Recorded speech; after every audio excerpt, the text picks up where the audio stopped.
Luke chapter 22, लूका की किताब अध्याय 22 और वचन 46।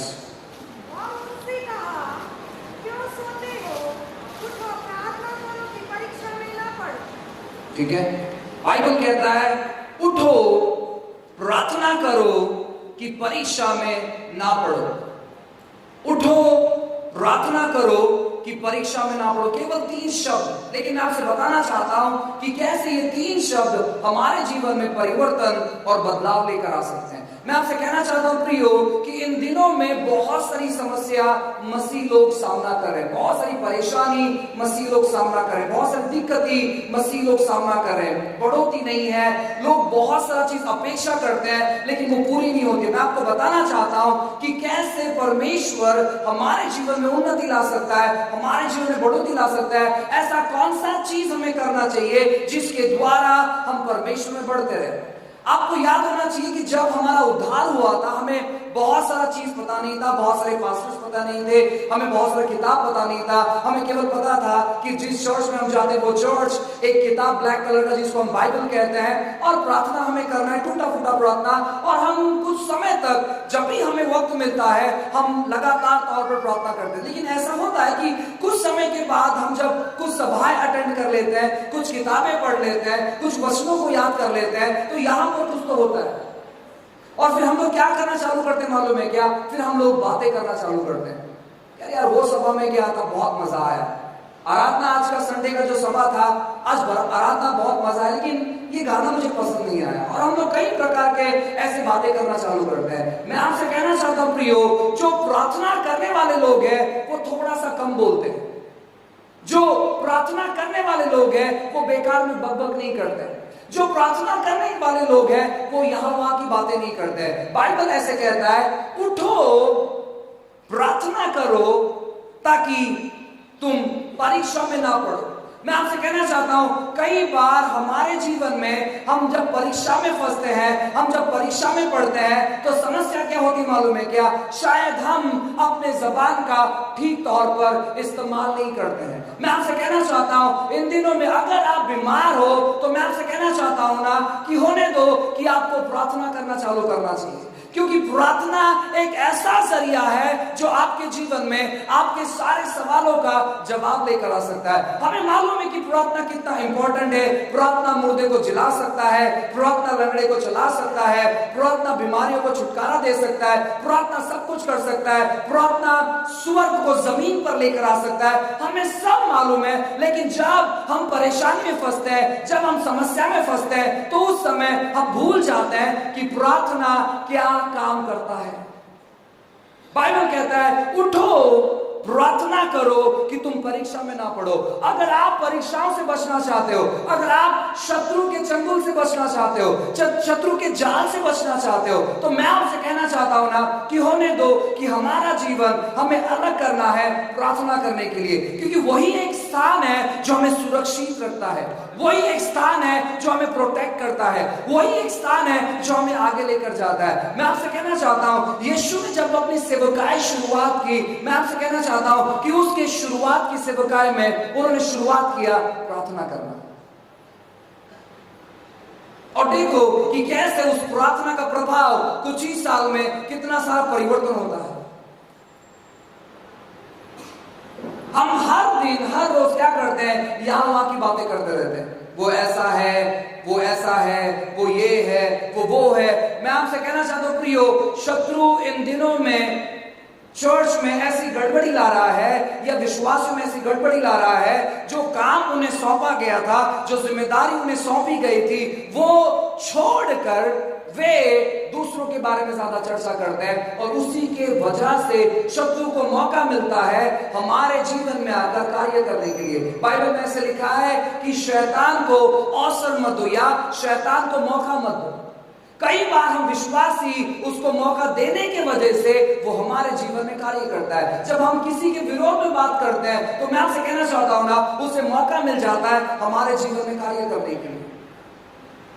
जब आप बाइबल की बातों को पढ़कर देखोगे, वो जो कोई भी सेवक होने दो बाइबल में से, मैं आपसे कहना चाहता हूं ना, वो बेकार की यहाँ वह बातें नहीं करते थे। जो सबसे महत्वपूर्ण बात है, जीवन बदलने वाला बात है, वो उस प्रकार की बातें करते थे और उस बातों को करने के द्वारा लोगों के जीवन में परिवर्तन आता था। जितना टाइम उनको फ्री मिलता था, जितना वक्त उनको फ्री मिलता था, वो क्या करते थे, खुद को अलग करते थे प्रार्थना के लिए। अगर आप यीशु मसीह के बारे में पढ़ाई करोगे, एक किताब है जो कि मैं आपको बताना चाहता हूं, अगर हो सके तो उसे खरीदो, Christ in the school of intercessors, Yeshu प्रार्थना के पाठशाला में। और उस किताब में वो सेवक ऐसे लिखते हैं कि यीशु मसीह ज्यादातर आपको दिखाई देगा प्रार्थना करने की, ज्यादा वक्त वो पहाड़ पर जाकर प्रार्थना करते, वो रात में प्रार्थना करते, वो एकांत में जाकर प्रार्थना करते, वो कहते चलो को कि तुम उस पार जाओ, मैं प्रार्थना कर कर आता हूं। सोचो, अगर यीशु मसीह खुद प्रार्थना को इतना महत्व देते हैं तो हमें कितना महत्व देना चाहिए। लेकिन हम लोग क्या करते मालूम है, प्रार्थना के नाम से जमा होते हैं और वहां पर कुछ अलग ही चर्चा करते रहते हैं। प्रार्थना के नाम से इकट्ठे होते हैं और फिर हम चर्चा करते हैं, हमारा लीडर ऐसा है, हमारा पासवान ऐसा है, हमारे लोग ऐसे हैं, ये लीडर वैसा है, इसने ये कहा, उसने वो कहा, बस चर्चा करते रहते हैं। और फिर थोड़ा सा 10 मिनट 5 मिनट हम लोग प्रार्थना करते हैं और प्रार्थना खत्म कर देते हैं। और उसी के वजह से कई सारे विश्वासियों का प्रार्थना का उत्तर उनको अनुभव नहीं होता, क्योंकि वो गंभीर नहीं है। मैं आपसे कहना चाहता हूं, बाइबल ऐसे कहता है, उठो प्रार्थना करो ताकि तुम परीक्षा में ना गिरो। अगर आप परीक्षा में गिरे हो, इसका मतलब है कहीं ना कहीं हमारा रिश्ता या हम सही तौर पर प्रार्थना नहीं कर रहे हैं। और मैं आपसे कहना चाहता हूं ना, अगर आप परीक्षा में गिरे हो तो मैं आपको एक खुशी खबर बताना चाहता हूं, एक आनंद की खबर बताना चाहता हूं कि हम क्यों ना अगर प्रार्थना करना चालू करें, हम अपने परीक्षा से भी बाहर आ सकते हैं, कोई समस्या नहीं है। अगर आप बीमार हो, मैं आपसे कहना चाहता हूं ना, आप बार बार अपने बीमारी के बारे में आप बोलते मत बैठो कि ये बीमारी है, वैसा है, वैसा है, ये है, वो है। लेकिन होने दो कि आप प्रार्थना करो, यीशु के नाम से जो मेरे शरीर में बीमारी है, यीशु के नाम से चले जाए। जो बीमारी मेरे हड्डी में, यीशु के नाम से चले जाए। आप जितना ज्यादा वक्त प्रार्थना बिताओगे, उतना ज्यादा बीमारी आपके शरीर से दूर होता रहेगा। लेकिन हम लोग क्या करते मालूम है क्या, हम बीमारी के बारे में ज्यादा बात करते हैं, हम यहाँ वहां की ज्यादा चर्चा करते हैं। हम सेवक लोग, कितने लोग सेवकाई करते हैं यहाँ पर, मैं अपने आपके हाथों को देखना चाहता हूँ, किसी भी प्रकार की सेवकाई। मैं ये नहीं कह रहा हूँ कि जो लोग चर्च चलाते हैं, आप हाउस ग्रुप लेते हो, आप दूसरे को समाचार बांटते हो, बाकी लोग नहीं करते। हेलो, वाह, आप में से आधे लोगों ने हाथ उठाया। आप सोचकर देखो, हम जब भी मिलते हैं किसी व्यक्ति से तो हम लोग बात करना चालू करते हैं इसके बारे में, उसके बारे में, ये मिनिस्ट्री, वो मिनिस्ट्री, ऐसा है, वो पास्टर वैसा है। क्यों, क्या जरूरी है, क्या जरूरत है? मैं आपसे कहना चाहता हूं, मिनिस्ट्री परमेश्वर का है, परमेश्वर उस व्यक्ति को चला रहा है, उसका लेखा, उसने जो गलत किया, जो अच्छा किया, परमेश्वर देख लेगा। हमारा कोई अधिकार नहीं है उस व्यक्ति के बारे में बात करने। मैं पिछले दिनों में बात कर रहा था, मेरे साथ कुछ लीडर थे, हुए थे, मैं बात कर रहा था एक व्यक्ति के बारे में जिसने एक बार केवल प्रचार किया और लोगों ने पत्थर मार मार कर उसको मार डाला बाइबल में। उसका नाम है स्टीफनस।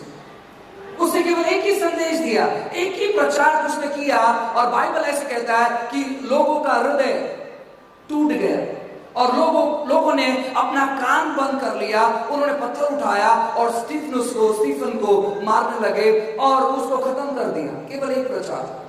मैं सोच रहा था, अगर वो प्रचारक आज के दिन हमारे मुंबई में अगर होता, अगर कोई व्यक्ति उस पर पत्थर मारकर मार डालता, तो हम लोग क्या कहते मालूम है क्या, उसने शायद प्रचार बराबर नहीं किया। या हम कहते हैं, अरे यार, प्रभु ने उसको बुलाया नहीं था तो उसने प्रचार किया ही क्यों, देखो मर गया ना। हम उसके सताव के लिए प्रार्थना नहीं करेंगे, प्रभु वो सताया गया है, प्रभु उसको हिम्मत दे, उसको ताकत दे, उसके परिवार को संभाल। लेकिन हम उसके विरोध में बात करना चालू करते हैं। मैं आपसे कहना चाहता हूं प्रियो कि जब हम कोई भी सेवक हो, चाहे छोटा सेवक हो, चाहे वो बड़ा हो, लेकिन परमेश्वर की नजरों में, मैं आपसे कहना चाहता हूं ना, वो छोटा सेवक नहीं है। कोई झाड़ू मार रहा है तो अरे वो झाड़ू मारने वाला सेवक है, अरे ये प्रचारक है, ये प्रचार करने वाला सेवक है। परमेश्वर की दृष्टिकोण में ऐसा नहीं है। परमेश्वर की दृष्टिकोण में चाहे वो झाड़ू, चर्च में झाड़ू मारने वाला व्यक्ति हो, कुर्सी पोंछने वाला व्यक्ति हो, कुर्सी लगाने वाला व्यक्ति हो, या प्रचार करने वाला व्यक्ति हो, परमेश्वर की नजरों में सब उसके संतान है। मालूम है क्या, हम लोग बात करते हैं इसके बारे में, हम लोग बात करते हैं उसके बारे में। मुझे बहुत दुख होता है जब कोई भी व्यक्ति किसी सेवक के विरोध में बात करता है। मैं आपसे कहना चाहता हूं ना प्रियो कि हमें किसी के विरोध में बात नहीं करना, क्योंकि हमारी वो सेवकाई नहीं है।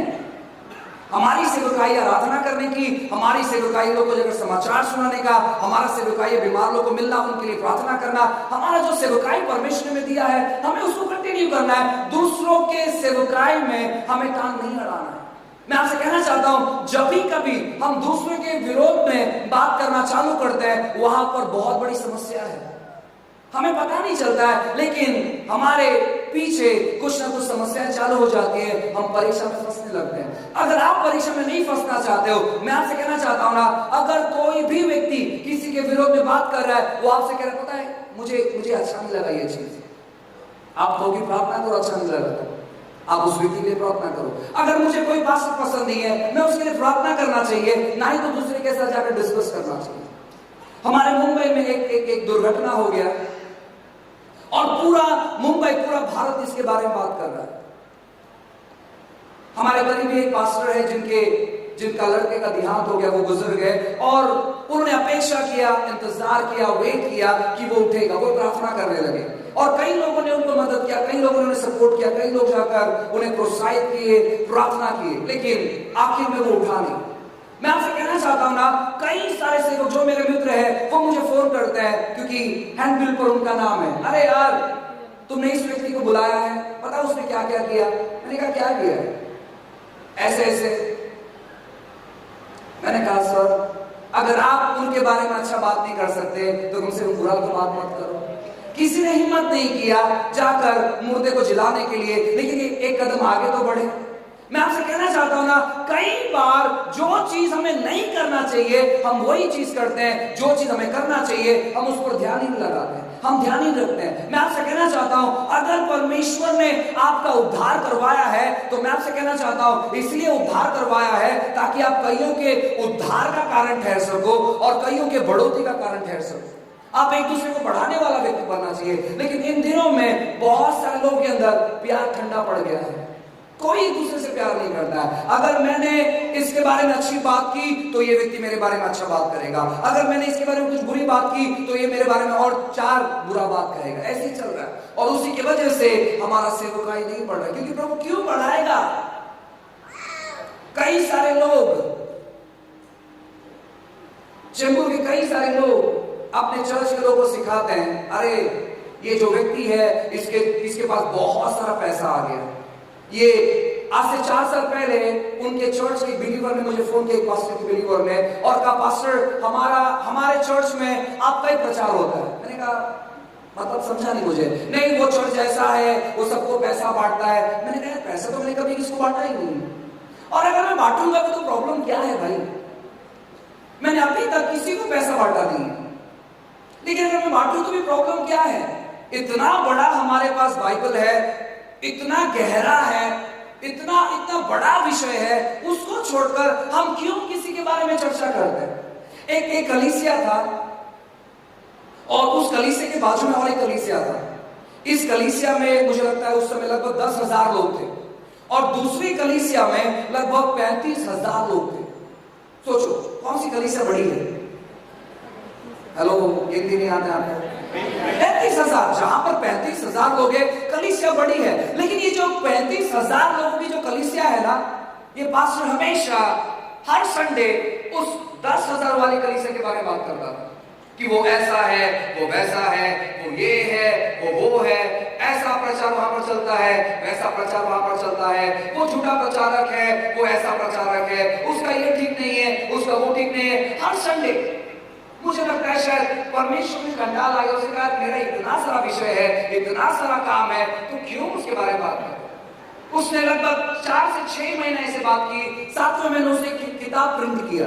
उस किताब में पूरा उनके ऑपोजिट में जो चर्च था उसके बारे में पूरा किताब उन्होंने प्रिंट किया और किताब प्रिंट कर अपने 35,000 लोगों को उन्होंने बांटा और कहा कि 2-2 कॉपी लेकर जाओ और दूसरों को भी बांटो।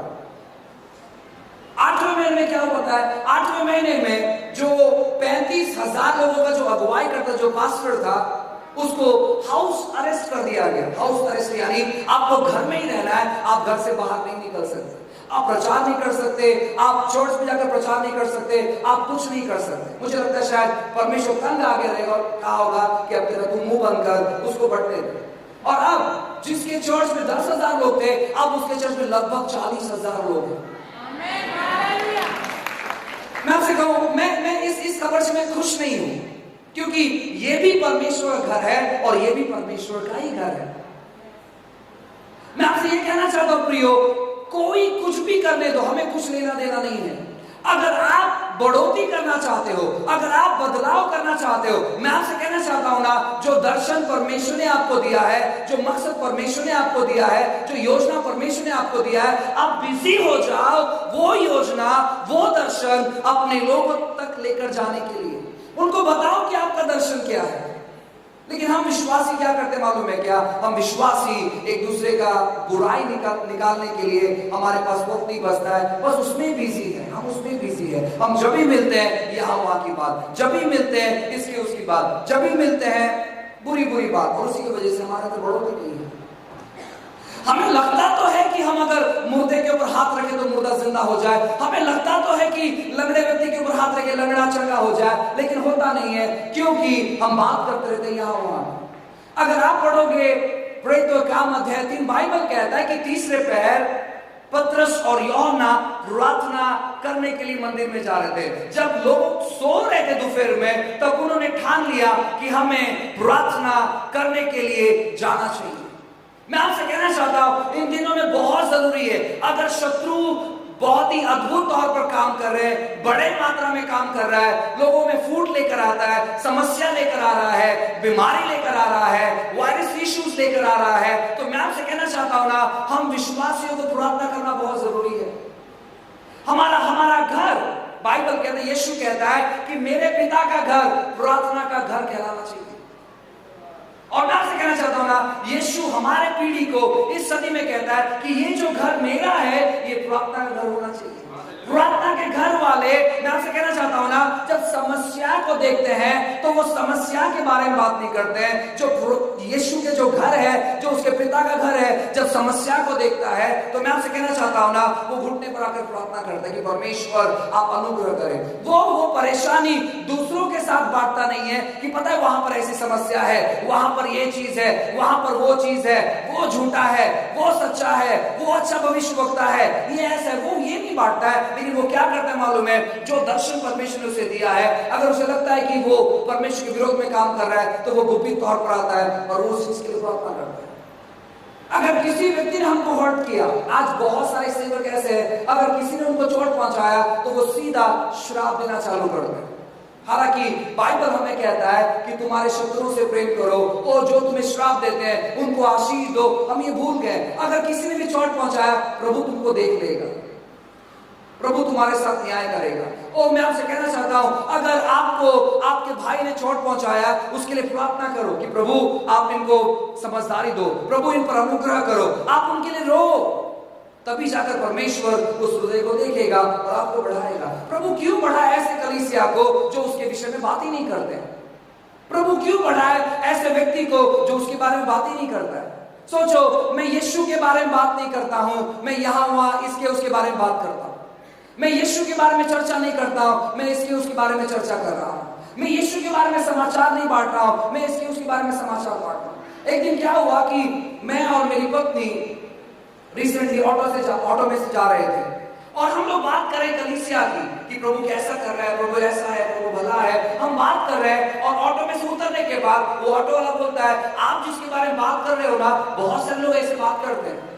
मुझे पता चला, अरे यार, हमें ऑटो में किस प्रकार का बात करना है, हमें अपने कलीसिया के बारे में यहाँ वहां का बात नहीं करना है। हमें बात करना है कि यीशु कौन है, हमें बात करना है कि यीशु क्या कर सकता है, हमें बात करना है कि यीशु कितना भला है, हमें बात करना है कि यीशु ने क्या क्या किया है ताकि वो सुन पाए। लेकिन हम लोग क्या बात करते मालूम है क्या? यहाँ का सेवक, वहां का सेवक, ऐसा वैसा, ये वो, इधर उधर, और उसी की वजह से बहुत सारी समस्याओं का हम लोग सामना कर रहे हैं, बहुत सारी परेशानियों का हम लोग सामना कर रहे हैं। हमारे अंदर बढ़ोतरी नहीं है। वो एक दिल के कोने में आस तो है कि प्रभु के राज्य के लिए हमें कुछ करना है, लेकिन वो हो नहीं पा रहा है क्योंकि हमारे पास वक्त नहीं है प्रार्थना करने के लिए। बाकी सब चीज के लिए वक्त है, बाकी सब चीज के लिए वक्त है। इसके उसके बारे में बात करने के लिए वक्त है, इसके खिलाफ उसके खिलाफ बात करने के लिए वक्त है। अरे यार वो ऐसे कपड़े पहनते हैं, अरे यार उसने बाल लंबा रखा है। आप टेलर हो, आप बाल काटने वाले व्यक्ति हो, क्यों इसके उसके बारे में? प्रभु ने जो दर्शन हमें दिया है, प्रभु ने जो काम हमें दिया है, उसको बढ़ाना है, सब चीज को साइड में रखना है। अगर कोई व्यक्ति, मैंने अपने अब्बों को कहा है, अगर कोई व्यक्ति आपको आकर किसी के बारे में बुराई करता है, उनको को ब्रदर चलो प्रार्थना करते हैं उस व्यक्ति की। आप सुनकर मत लो, हाँ मुझे भी कुछ कहना नहीं, सुनकर मत लो। आप उनके हाथ को पकड़ो और कहो चलो इसके लिए प्रार्थना करते हैं। प्रभु आप मार्गदर्शन करिए, प्रभु आप बुद्धि दे, प्रभु आप ज्ञान दे, जिसके द्वारा हमारी बढ़ोतरी हो। विशेष कर एक लास्ट चीज कहना चाहता हूं, उसके बाद हम खत्म करेंगे। कितने लोग सोशल मीडिया पर हैं? Facebook, WhatsApp, social media. Thank you. हमेशा याद रखो, हम जो मसीह लोग हैं, सोशल मीडिया का हमें इस्तेमाल करना है परमेश्वर के नाम को ऊंचाई पर उठाने के लिए। कभी किसी की बुराई मत लिखो। किसी व्यक्ति ने सोशल मीडिया पर इस मीटिंग के बारे में डाला, मुझे पता नहीं कि इंफॉर्मेशन किसने पहुंचाया उसके पास, तो उसने लिखा कि ऐसे जगह पर मीटिंग कर रहे हैं, ऐसे जगह पर ऐसे हो रहा है, वैसे हो रहा है, ये हो रहा है, वो हो रहा है, चलो मीटिंग अटेंड करते हैं। ओ अगर आप यहाँ पर बैठे हो, मैं आपको कहना चाहता हूँ, थोड़ा सा पता नहीं आप कैसे लोगे, लेकिन जो सच है बताना चाहता हूं, कोई भी व्यक्ति राम के नाम से प्रार्थना नहीं करता है और बंदा ठीक नहीं होता है। कोई भी व्यक्ति शंकर के नाम से प्रार्थना कर बंदे को ठीक नहीं करता है। कोई व्यक्ति मोहम्मद के नाम से प्रार्थना कर बंदे को ठीक नहीं करता है। लेकिन यीशु का नाम लेने से मैं आपसे कहना चाहता हूं ना, हर एक बीमारी, हर एक समस्या, हर एक दुविधा, मैं आपसे कहना चाहता हूं वो हट जाती है। सो हम कैसे यीशु के बारे में बोलने से अपना मुंह बंद कर सकते हैं? मैं आपसे कहना चाहता हूं, अगर आप यहां पर बैठे हो, आप खुद सोच कर देखो, आप बचपन से इतने बड़े हो गए हो, अगर आप हिंदू परिवार से हो, आपने कितने बार राम के नाम से प्रार्थना किया है और किसी व्यक्ति को ठीक किया है? आपने कितने बार शंकर के नाम से प्रार्थना किया है और किसी व्यक्ति को ठीक किया है? आपने कितने बार मोहम्मद के नाम से प्रार्थना किया है और किसी व्यक्ति को ठीक किया है? लेकिन आप गूगल में जाओ, आप सोशल मीडिया पर जाओ, जहां पर जाना है जाओ और डालकर देखो कि यीशु के नाम से कितने लोग ठीक हुए, आपको रिजल्ट मिल जाएगा। हालेलुया। डरो मत, आपको डरना नहीं है। मालूम है, आप अगर डरते हो, उसी की वजह से डराया जाता है। आप हिम्मत बढ़ाकर आप बात कर देखो, बड़े बड़े काम होने लगेंगे। Hallelujah, praise the Lord. क्यों ना एक क्षण के लिए अपनी आंखों को बंद करें। आप अपेक्षा करो, आप अपेक्षा करो, आप अपेक्षा करो, आप प्रार्थना करो कि परमेश्वर मेरा जीवन परिवर्तन ठहरने वाला यह सभा होना चाहिए। प्रभु यह सेशन में प्रभु आप कार्य करें, आप अपेक्षा करो। जो अपेक्षा करता है वो पाता है।